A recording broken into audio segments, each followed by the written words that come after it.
Hello everyone and welcome to this week's video tutorial of an English commentary of a Shang-Chi game. The game was played in 1998. Red was Grandmaster Yu Yuhua, one of the most aggressive and violent players in Shang-Chi. Black was Grandmaster Liu Dianzhong, also another very aggressive Shang-Chi player.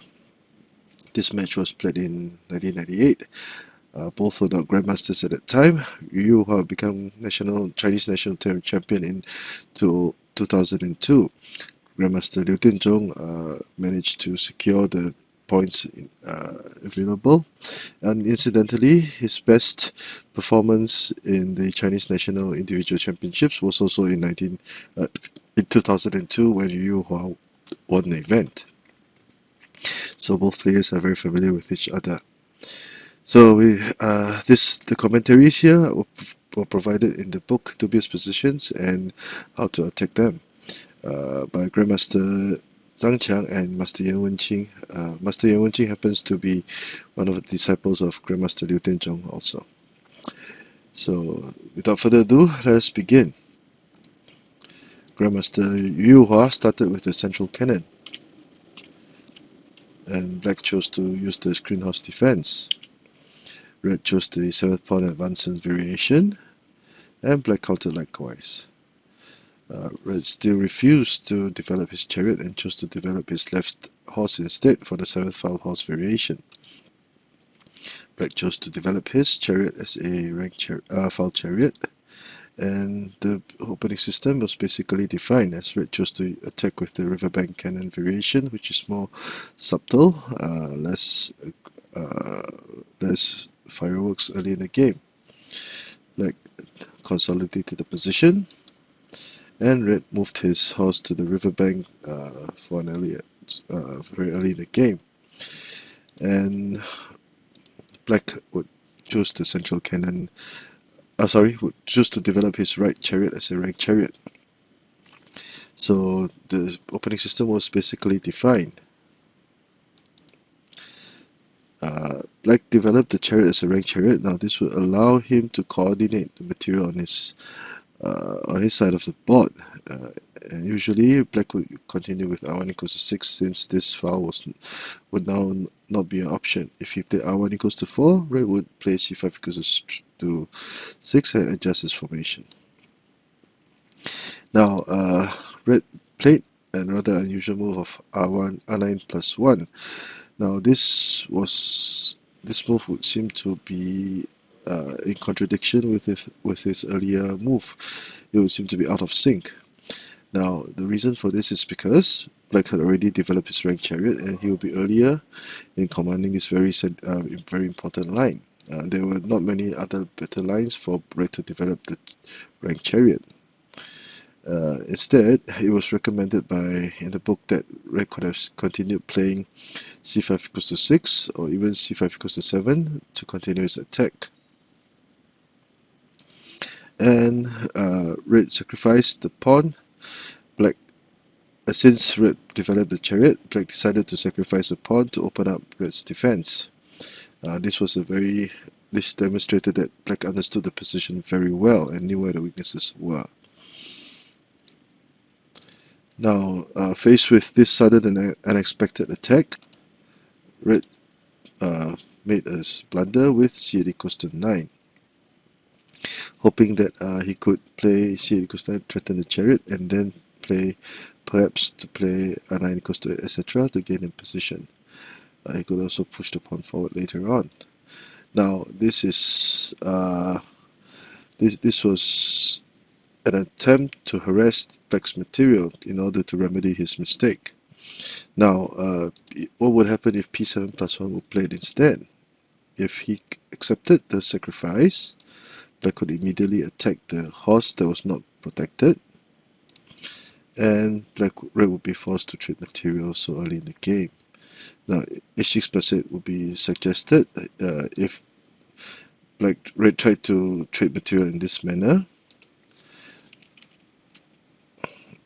The horse would not have been captured, and Black would still force a trade of cannons.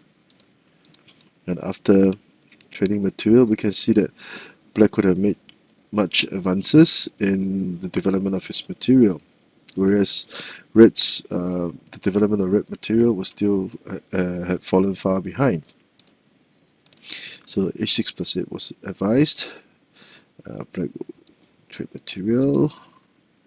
Again, the pawn and the horse were now captured, and red's horse was alone in enemy territory, which is in a very vulnerable position. A trade of material. But although black would give up the central file voluntarily, he would be compensated with an attack on the bottom rank. Black would now be prepared to capture the advisor, and red would have to defend in this manner. And the black cannons would continue to attack with c8 equals to 3, attacking the elephant, going for the smothered cannon checkmate. Now black would be forced to defend in this manner. Red would retreat his elephants. He cannot play e5, e3 minus 5 because the chariot had blocked the red from blocked the elephants from being linked. So he had to play e3 minus 1 to link the elephants up, and black would now still threaten to checkmate. And this would force the cannon away, and the chariot would now make mischief. The cannon, as can be seen, was alone in enemy territory and very vulnerable to capture. At this point, the cannon would have to move. Let's say if it retreated, black could now double down his efforts on attacking his flank. If the elephant was flown, etc., black could simply choose to sacrifice material in order to threaten for checkmate, and red would lose material. So that is why p7 plus 1 also cannot be played by red, and that was why black's sacrifice was such a brilliant maneuver. So in the match, red tried to remedy his situation with c8 equals to 9, and black chose to play r1 equals to 2, threatening to push his cannon forward, etc. b7 plus 1, e5 plus 3, and this was another very dubious or questionable move by red. Now, red would want to capture the elephant, but black could simply defend the elephant very easily with e3 plus 5 as was played in the game. But by doing so, red would actually encourage black to consolidate his defense. Perhaps a more tenacious move would be to play r1 equals to 2. Now, this would lead to a very complicated situation. Red would play c2 plus 3, threatening to play p1 plus 1 to capture the cannon. c8 plus 4 would not be such a good idea because the cannon would not be allowed to escape. So red could attack in this manner, threatening to capture the elephant, threatening to capture the chariot, and black could counter in a very nice move in such a manner. It would not be a good idea to play r2 equals to 4 because red would be given a reprieve in this situation. Now, but with the chariot over here, if the cannon captured, the red cannon will counter capture. So the cannon will be moved to safety. Now, if the cannon moved away, red would have c8 equals to 6 to attack the black chariot. And since the cannon moved away, this red cannon would also have one intersection to move to safety. So that is why r2 equals to 4 is not a good idea, and black must be aggressive with c2 equals to 3.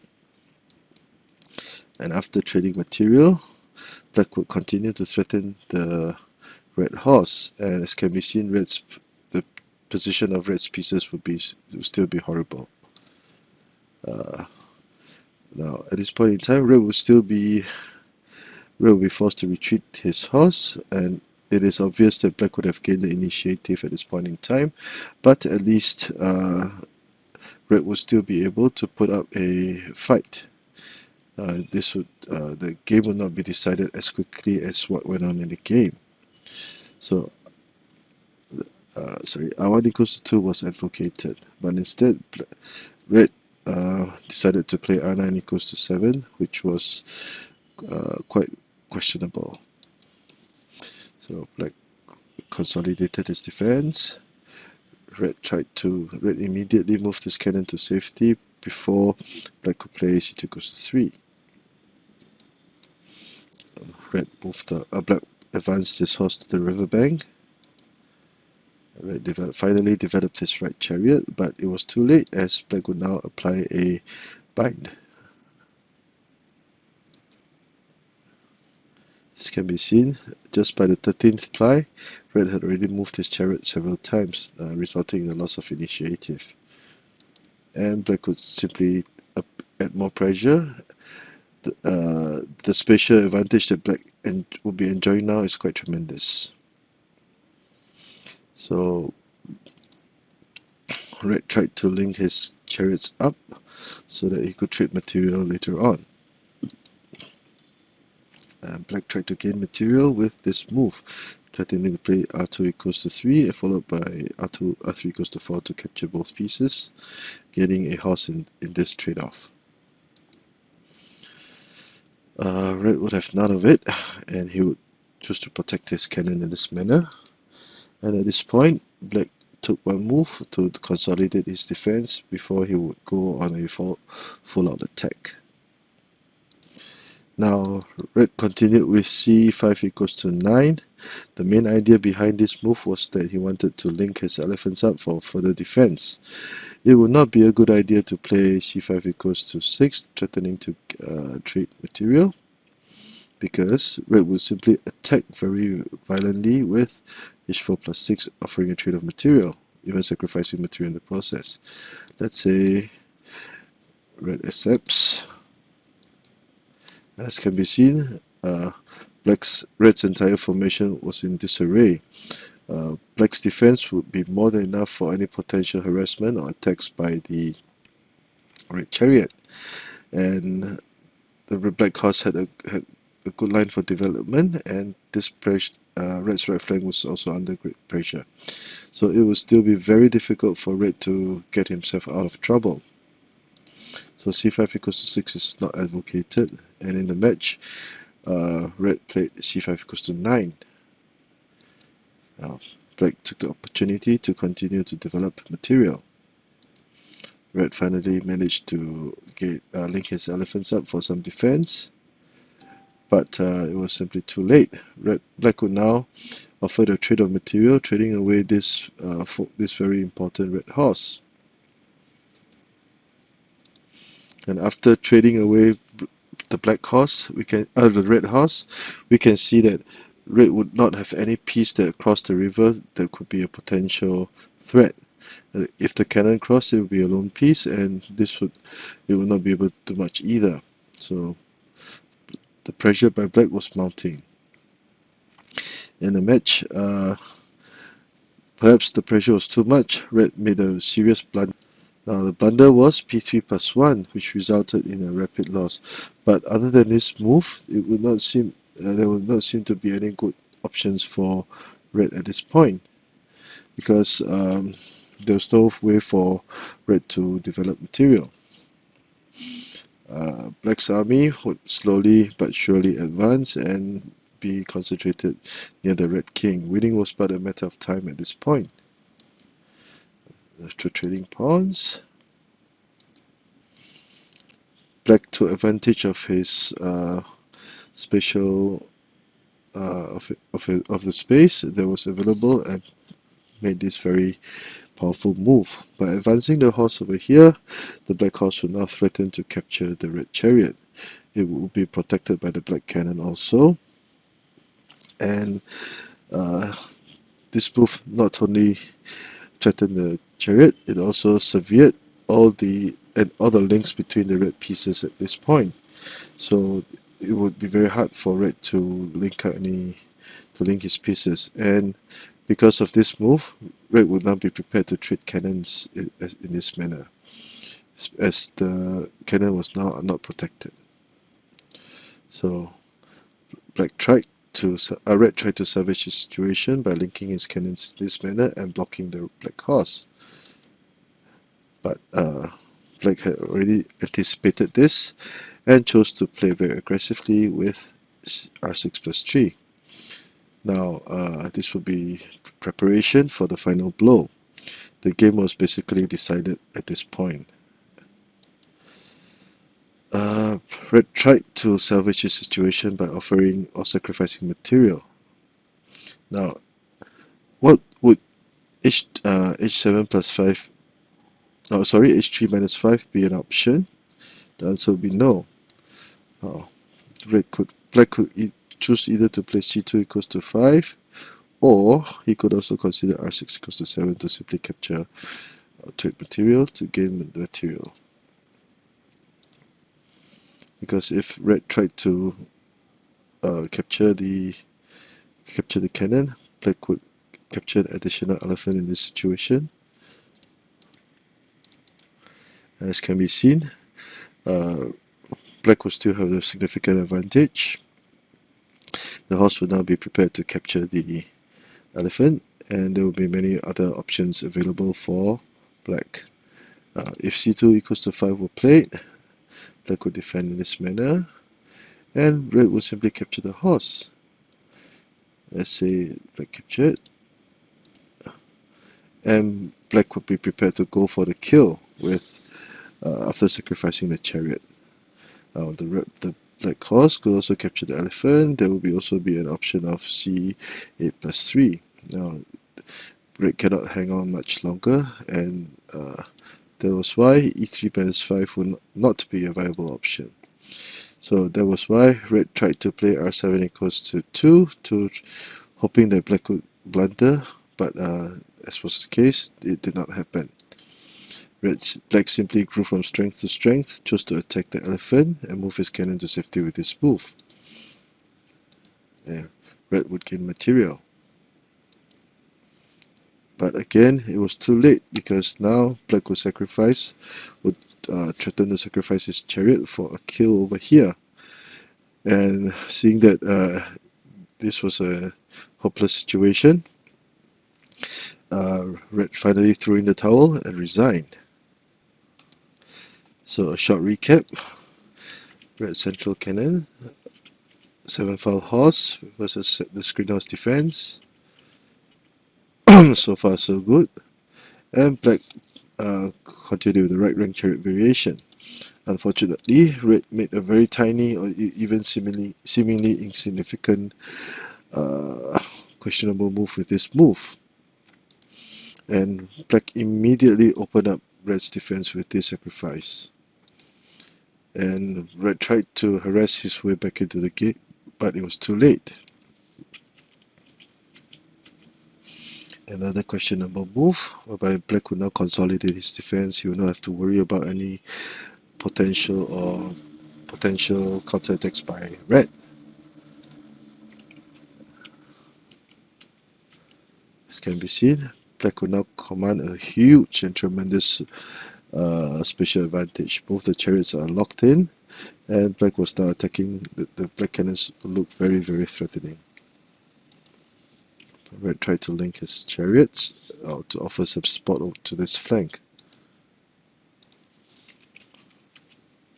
Black consolidated his defense, took his time a little bit, and was now prepared to launch the final onslaught.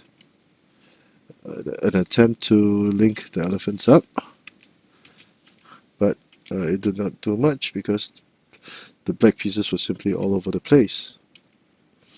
Another questionable move, because after trading pawns, the cannon would be left vulnerable, as black made a very beautiful move with h4 equals to h4 plus 3 to sever all the relationships between the pieces, the red pieces. And another very powerful attack.